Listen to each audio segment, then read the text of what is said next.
What the haters talking about?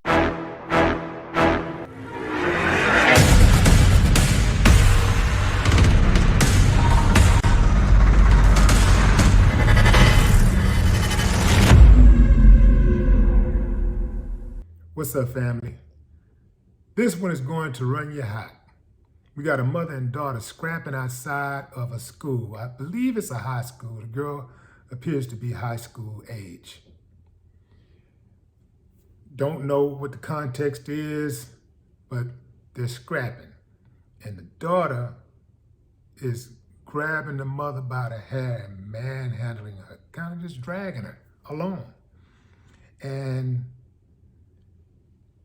the mom is like, "You're going to jail, and you're going to jail." And the daughter is cussing her. They're cussing each other.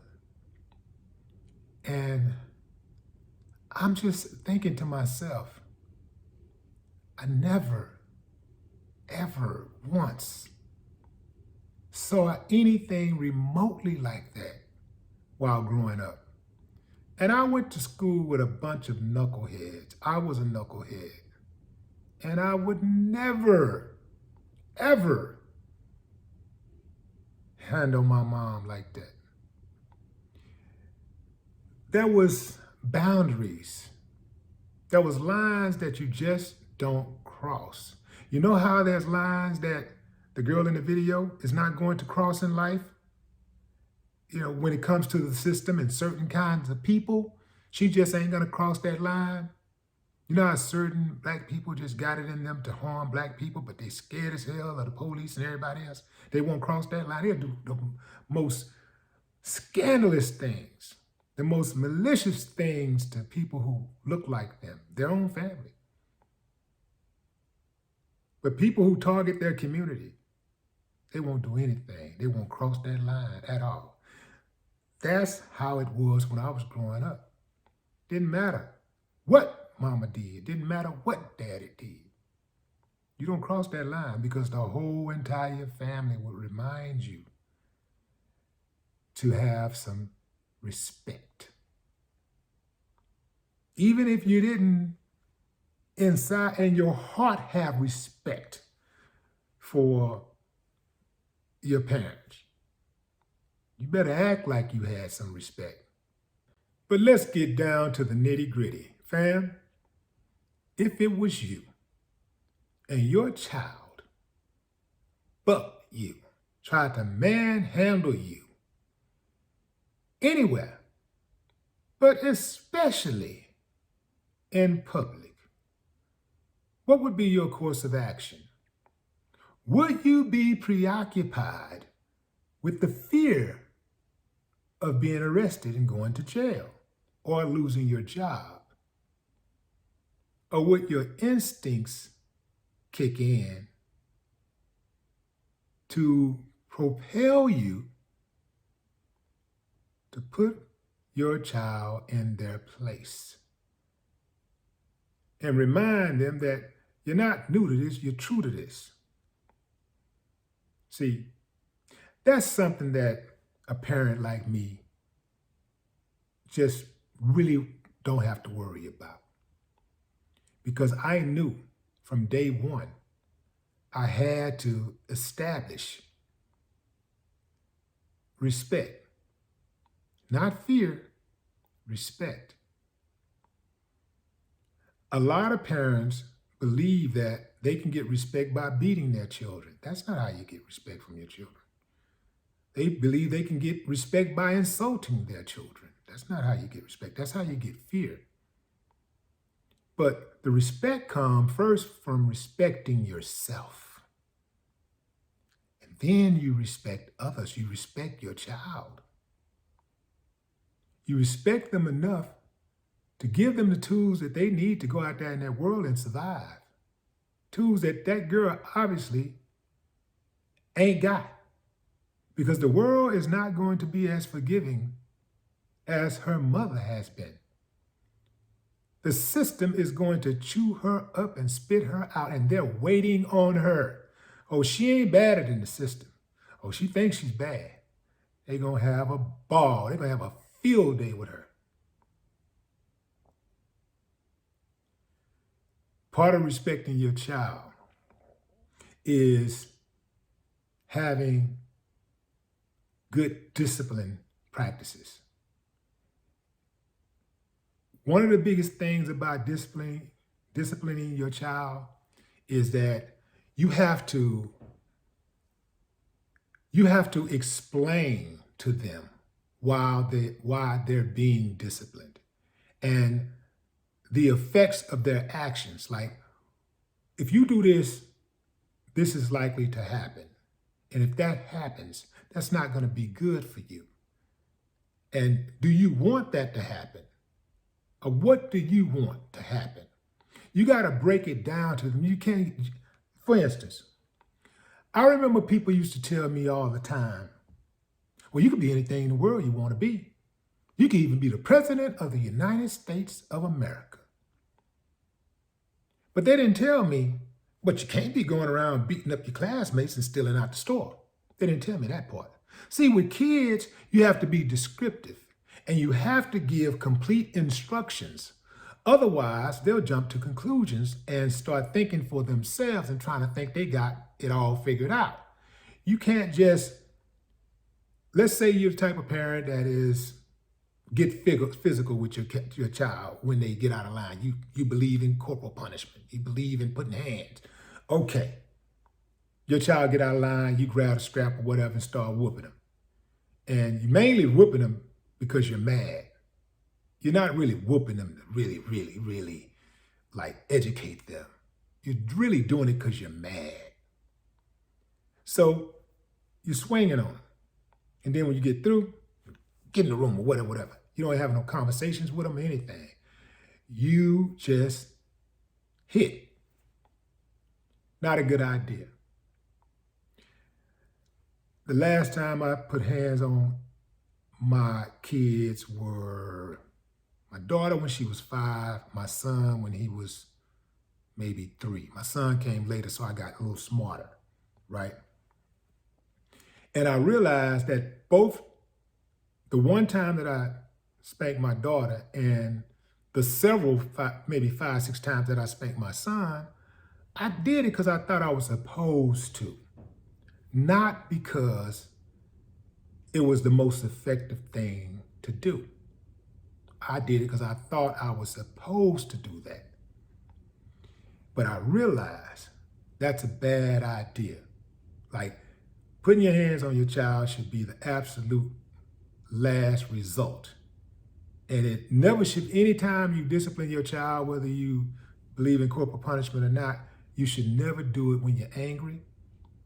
And it should always be done with love at the center. Your child got to know when you are disciplining them that you're doing it with love, and you have to explain that love and why. Otherwise, they won't get it. All of this cussing kids out. I hear so many women calling their children bitches. My mom had a bad mouth. I learned to cuss from my mama. I'm like an expert cusser because of my mama. Hearing all the stuff I heard her say. My mama never called one of my sisters a bitch. Now, I got called all kinds of shit. But she ain't ever called either of my sisters a bitch. And I hear these women calling their daughters bitches all the time. The woman in the video called her daughter a bitch. When you treat your kids like they're nothing, when you handle them like they're nothing, some of them are going to strike back physically. Not saying that's the right thing to do. In this situation, 2 wrongs really don't make a right. And they just have a very toxic relationship. And there's a lot of hurt there. I'm sure, well, I won't say I'm sure, but there's a good chance that the mother put hands on her mother. There's a good chance that the mother has a strained relationship with her mother because it's a cycle. Just like it's a cycle when children are respectful of their parents. It's the same thing. It's a cycle. It's learned behavior. It's conditioning. This chick has been conditioned to disrespect her mother. She's been conditioned to put hands on her mom. If she put hands on her mama in public, you know they've had some fights privately. This is just a bad look all the way around. Fam, I continue to bring you stories like this, not simply to get likes and all that kind of stuff. Because I could do a lot of other stuff to get a whole lot more likes, a whole lot more views. I could do some other stuff. It's so much stuff that you can do, so much mindless stuff that you can do and get all kinds of reviews, all kinds of views and subscribers and everything. But, my thing is more like, I think what we need is information and we need instructions, because a lot of us just don't have it. We need information and we need instructions. So all I try to do is impart my experience on y'all and get y'all to like open up and share y'all experiences, and so that we can all have, a conversation and, engage in a meaningful conversation that could hopefully push the culture forward. See, that's my goal, like to try to get an understanding, right? Try to put some information out there, because there's so many of us, we were raised to think everything that is right is wrong and everything wrong is right.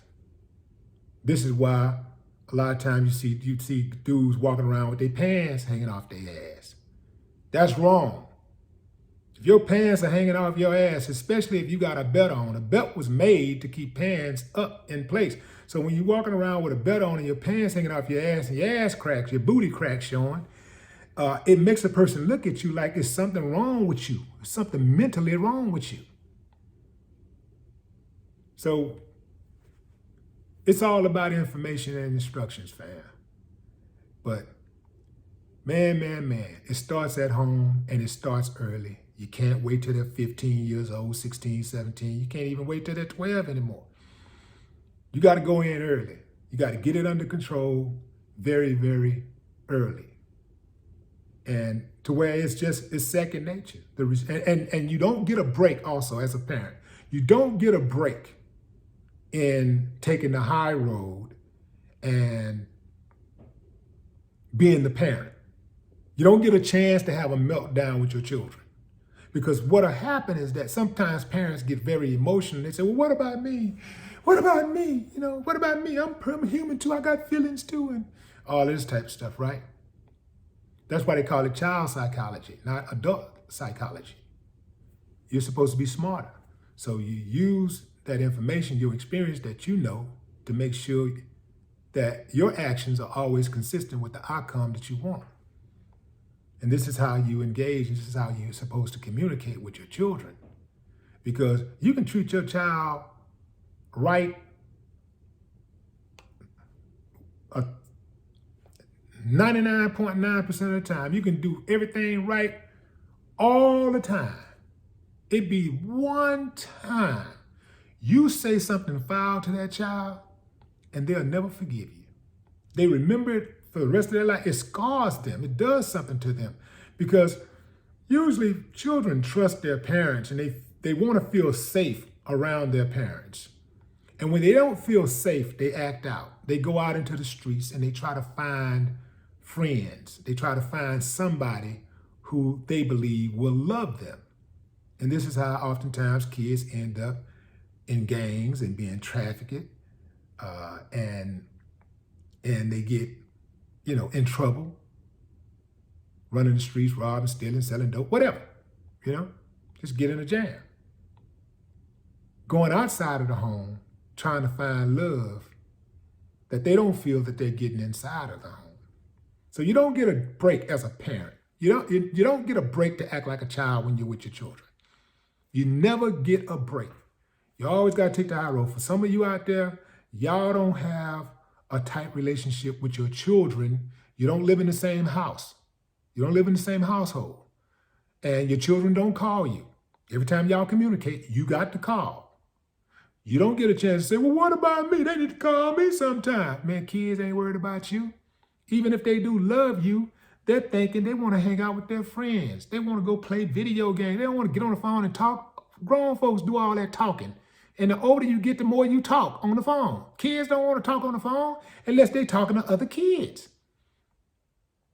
So you got to take the high road all the time. You don't get a break.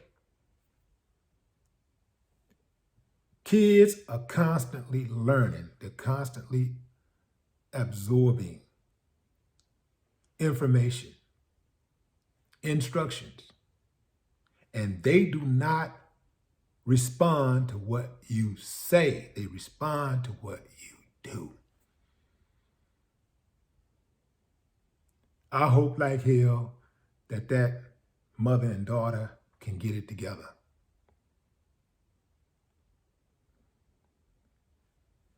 They got a lot of work to do. No more talk. What them haters talking about? Damn.